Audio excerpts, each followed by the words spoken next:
கோவை பள்ளி கல்வித்துறை சார்பில் மதுக்கரை குறுமைய அளவிலான விளையாட்டுப் போட்டிகளை செயின்ட் ஆன்ஸ் பள்ளி ஒருங்கிணைத்து நடத்துகிறது. இதன் ஒரு பகுதியாக மாணவ மாணவியருக்கு கூடைப்பந்து, கால்பந்து மற்றும் டேபிள் டென்னிஸ் போட்டிகள் நடத்தப்பட்டன.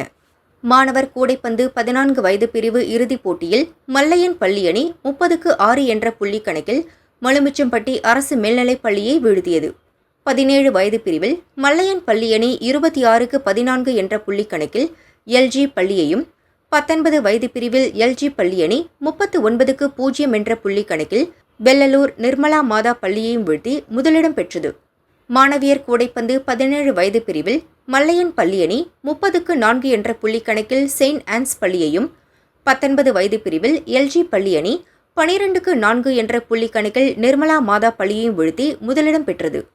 மாணவர்கள் கால்பந்து 14 வயது பிரிவில் ஜே நகர் அரசு பள்ளி முதலிடம், பிஎம்ஜி பள்ளி 2ஆம் இடம், 19 வயது பிரிவில் செயின்ட் ஆன்ஸ் பள்ளி முதலிடம் மற்றும் நிர்மலா மாதா பள்ளி 2ஆம் இடம் பெற்றன.